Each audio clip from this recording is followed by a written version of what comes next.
Welcome to Absolutely Obsolete, and here's another reaction video. This one's a bit longer because I had to go out before. As you could see, I was in a bit of a rush. I'm not in my game room at the moment. I'm actually at my wife's mum's. But as for the Megadrive Mini, well, the games.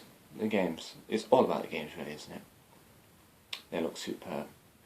I've got Elysia Dragoon, a game I didn't really know about when I was younger, but it has kind of a Golden Axe feel to it, but it's more of a side scroller.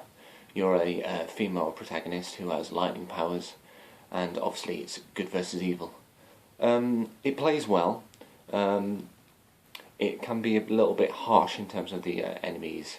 If you don't charge your lightning bolt up enough, then they're pretty harsh on you. They can be sweeping in both sides and they can catch you off guard. So that's one of the negatives about the game, really. The lightning aspect is interesting, it's cool, it's auto-aim, but sometimes it can be a little bit annoying when you're swamped and you don't have enough power. So it's all about controlling your lightning and making sure you're fully charged, instead of just spraying it all over the shop, because you can have a bad time if you try and play it that way. So if you get that game on the original Mega Drive or you play it on the Mini, make sure you charge your lightning. Little top tip there. The fact they've got Eternal Champions, a Sega fighting game, which I also own on my original Mega Drive. That's a fantastic game. It's sort of Street Fighter-y, kind of in that kind of vein. I always thought the graphics looked superb. And the fact that it also has almost kind of like Mortal Kombat finishes on it, quite gory as well, which is quite cool. But it lacks that realistic look that Mortal Kombat had, so I think maybe that's why Mortal Kombat had an edge to it.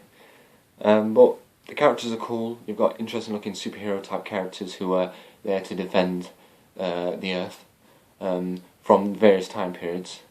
But yeah, it's good. It's good. It's a very good fighting game. The other game which is quite noticeable is the fact I mentioned it before, that they've got Tetris, which is quite a rare game on the Mega Drive. Now everybody thinks Tetris on the Game Boy or the NES. Well, that's everywhere. It's as common as muck, which is true. But the Mega Drive version, I think it was due to licensing issues. It just didn't last very long on the Mega Drive. It only released so many copies, and then boom, they didn't have the rights to make any more. So Nintendo got those, and the Mega Drive was left in the dark.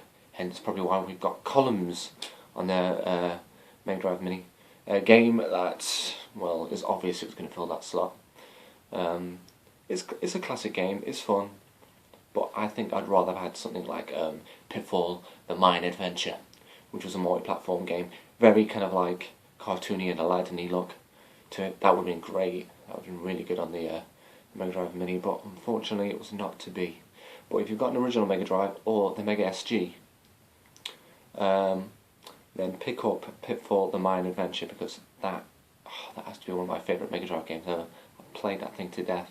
The animation, the graphics, the sound effects and everything, it was brilliant. But it's also on the Atari Jaguar, and it's on the SNES as well. Right, any other games that really stick into my head? Well, there's obviously a few shoot 'em ups, which I'm not really that into, to be honest. Any other games? Let me think. There was obviously Street Fighter's on there. Street Fighter is, well, Street Fighter, but the fact that we're getting the 3-button controller, you've got to press start to swap between kicks and punches.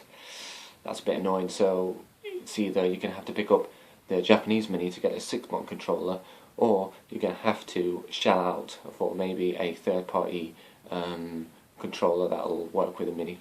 I think there is some official Sega controllers which will work with the Mini. I think they're by Retrobit.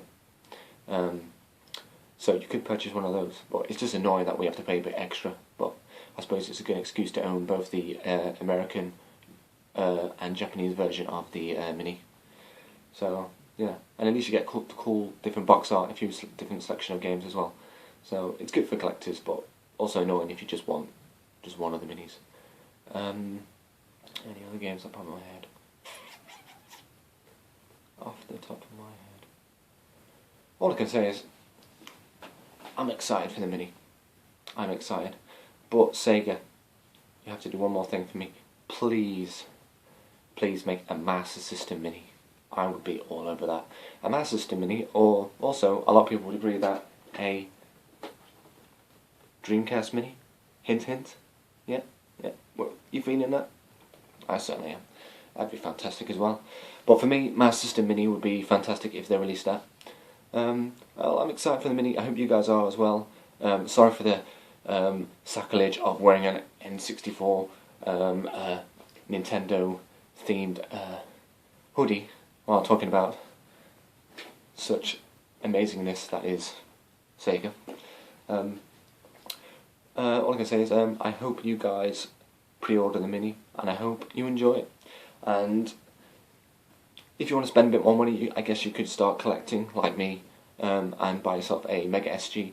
But if you're into nostalgia and you want to dip your toe in the Megadrive pool, as it were, then go for it. Get the Mini, enjoy it, show your kids. Fantastic games. One more game I just remembered. How could I forget? Road Rash 2. Road Rash 2! Yes! Now that's a game I played forever. It was fantastic. It was basically number 1, but with a few more weapons, a few more races, and a few more bikes. For me, I rented that game a lot. It was just one of those games that I just kept going back to at the video store.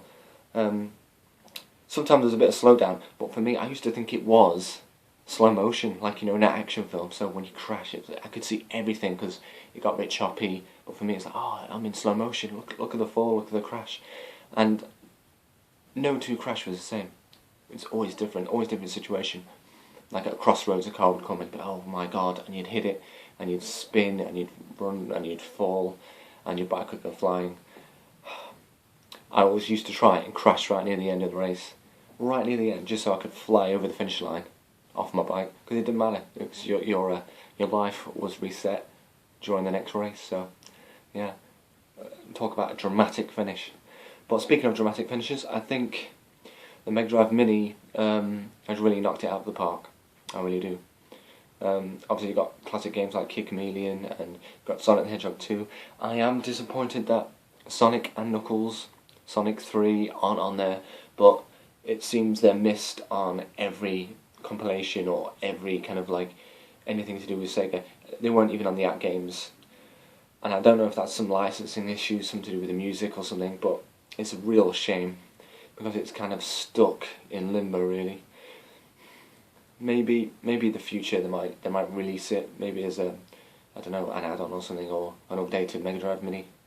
But hopefully in time that will be re-released because it's a fantastic game. Actually, if you do want to play it, I think there is a PC version which has been ported to widescreen. I don't know the details of it, but just look into it. Sonic the Hedgehog, Sonic and Knuckles widescreen on Google. I'm sure you'll find about it because that looks cool.